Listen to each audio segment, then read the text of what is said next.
Ontem eu fiquei envergonhado de assistir o Jornal Nacional. Um trabalho completamente voltado aos interesses externos, né? Nós temos um presidente, não um país, que assumiu a liderança, resolveu colocar o Brasil numa situação constrangedora. Coisa que sempre aconteceu aqui, gostaria que diminuísse, logicamente, os focos de incêndio, gostaria, mas o que está acontecendo nesse ano está abaixo da média dos últimos anos e está sendo potencializado por uma grande mídia nacional que realmente presta um desserviço à nação, com matérias como a de ontem. A Amazônia, não vou dizer que foi esquecida, ela foi usada politicamente, acho que desde Collor de Mello, mais ou menos, tá certo, para cá, de modo que o que Macron acabou de dizer, que a internacionalização da Amazônia está em aberto, tá? Não deixa de ser uma realidade na cabeça dele. E nós que temos que nos unir para preservar o que é nosso e garantir a nossa soberania, com todo o respeito aos que me antecederam. Foi uma irresponsabilidade essa política adotada no passado tocante a isso, né? Usando o índio com massa de manobra para que, ao inviabilizar o progresso nesses estados aqui, os governadores, que a maioria são da região norte, região mais rica do Brasil ou do mundo, como disse o Denário ali, tá? Não estivesse sob nossa jurisdição ou que fosse usado para o bem comum nosso, irmãos brancos, negros, índios, seja lá, tudo que está aqui no Brasil. Nós temos lá 6 APAs, 2 reservas, uma federal e uma estadual, que ocupa 45% do estado de Tocantins. E, além disso tudo, nós temos algumas áreas que é 80% de reserva, que nós estamos meio misturado, e algumas áreas 35%. Na verdade, a gente consegue liberar para o produtor 17%, que é muito pouco, no centro do Brasil, uma área totalmente produtiva. E isso nos leva ao atraso, na verdade. Não produzimos nada.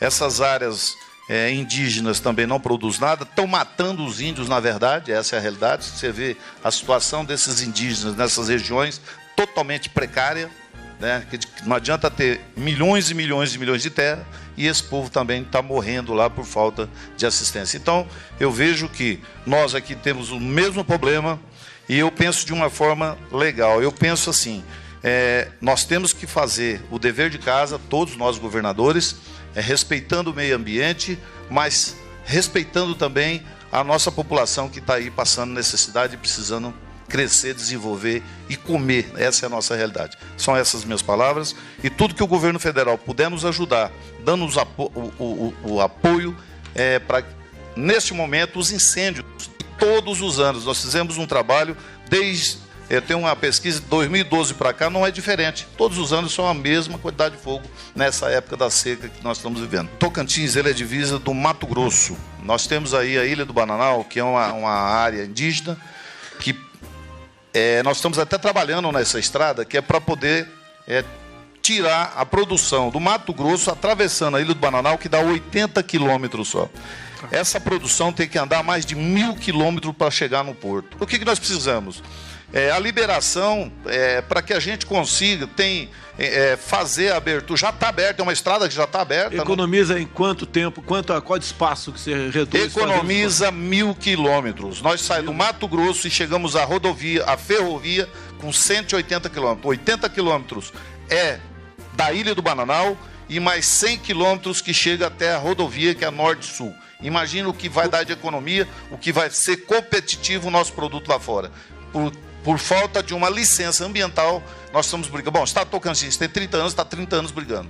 Eu espero que agora seja liberado para a gente dar um impulso, não só no Tocantins, não só no Mato Grosso, mas para o Brasil. Muitas reservas têm o aspecto estratégico, que alguém programou isso. O índio não faz lobby, não fala a nossa língua e consegue hoje em dia ter 14% do território nacional. Vou fazer no final um breve histórico sobre isso aí. Mas isso tem a intenção, uma das intenções é nos inviabilizar. É isso? Justamente, eu acho assim, o índio, no nosso índio do estado de Tocantins, se for visitar eles estão vivendo precariamente, com todas essas terras que estão em poder deles. Então não é normal, alguma coisa não está certa. Se eles estivessem vivendo uma vida de rei, se eles estivessem usufruindo daquilo que eles têm, eu até concordo, vamos dizer assim, eles têm o direito. Agora, minha opinião, os índios que estão nessas áreas, lá no Tocantins, estão vivendo precariamente. Então, tem um motivo disso. E eles querem se integrar à sociedade, querem energia elétrica, eles querem ser o que nós somos. Eles querem ter... É isso aí. Nós temos o maior índice de índios suicídio, meninos, jovens, porque eles não conseguem ter a mesma situação, a mesma qualidade de vida que tem os seus jovens das cidades. Então, o que a gente precisa é isso, é fazer com que todos tenham a oportunidade, mas, assim, não vamos excluir por dizer, ó, nós vamos preservar mantendo o índio. O índio, ele está morrendo, ele está passando necessidade com uma área enorme que está fazendo falta para o Brasil inteiro. O índio quer produzir também. Essa rodovia, eles estão autorizando nós a passar dentro da área deles, porque eles têm interesse futuramente que seja privatizado, que eles recebam pedágio, que eles vão viver a vida deles, que é uma área muito pequena que vai favorecer várias tribos, são mais de 7 ou 8 mil pessoas que vivem dentro dessa ilha, que vai sobreviver de 80 quilômetros, vamos dizer assim. É lógico que ela tem que ser privatizada para poder existir o pedágio para trazer o recurso para esse povo. A questão do Fundo Amazônico. Em grande parte, o dinheiro vem de fora do Brasil. Isso tem um preço. Demarcação de terras indígenas, APAs, quilombolas, parques nacionais, etc. Isso leva a um destino que nós já sabemos, insolvência do Brasil. Nós vamos ter que enfrentar essa questão de qualquer maneira. Não é uma questão pessoal, ou está dando menos ou mais importância para ele ou aquele chefe estrangeiro. É uma realidade sempre pela frente. A indústria da demarcação de terras indígenas ocorreu logo após o governo Sarney, de boa memória aquele final do governo dele, onde ele resolveu, Jean Heleno, criar o projeto Calha Norte. Foi José Sarney e então o ministro do Exército, Leônidas Pires Gonçalves. Tá? E isso daí visava o quê? Criar polos de colonização, em especial na região fronteiriça norte do Brasil, em especial, e mais a oeste um pouquinho também. E isso, então, precipitou essa indústria de demarcação de terras indígenas, cuja marca foi em 92, no governo Collor, com a portaria do ministro da Justiça, demarcando a reserva Yanomami.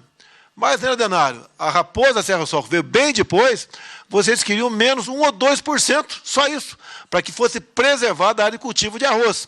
Os risicultores queriam isso. Hoje, Roraima perdeu até a autossuficiência na produção de arroz. Arrebentaram com vocês até aí. E fez com que os índios, né, muitos viessem para Boa Vista e criassem ou engordassem, né, algumas favelas que já existiam naquela área. O que nós podemos fazer aqui? Eu determinei ao ministro Onix, até quinta-feira, semana que vem, que não pode prorrogar por muito mais tempo isso aqui, ele mais uma equipe nossa, de ministros e outras entidades, né, vão procurar os senhores ou as assessorias dos senhores para a gente mandar esse pacote de medidas para o parlamento, que passa em grande parte por lá, para nós solucionarmos esse problema. Se continuarmos, né, passivamente achando, como disse o Miguel do Ashford, que falou aqui, o problema virá o ano que vem. Não há a menor dúvida que virá o ano que vem. Agora, só está sendo potencializado pela Globo e pelos outros países, porque o nosso governo não aceitou, como quando vim de Osaka, demarcar mais dezenas de áreas indígenas aqui no Brasil. Se eu demarcar agora, Barbalho, pode ter certeza, se eu demarcar agora o que eu falei para vocês aqui, o fogo acaba na Amazônia daqui a alguns minutos. Acaba daqui a alguns meses. O que o primeiro mundo quer, alguns países do primeiro mundo, são todos, tanto é que a gente vê o americano ao nosso lado, o espanhol, italiano, e tantos outros que eu conversei aqui na América do Sul também, eles querem a nossa soberania e que nós possamos decidir o futuro da Amazônia com racionalidade. Ninguém quer aqui tocar fogo e destruir a Amazônia. Até porque, né, se a gente botasse aí 1 milhão de homens com motosserra na mão, levaria quantas décadas para destruir a Amazônia? Tá? Então é um absurdo que fala a nosso respeito. Até porque o estado, se não me engano, prezado governador do Amazonas, é o estado que tem menos foco até pela umidade, pelas condições climáticas, tá certo? Tem mais aonde? Em outros estados aqui, onde o agronegócio, a pecuária, chegou sem transgredir.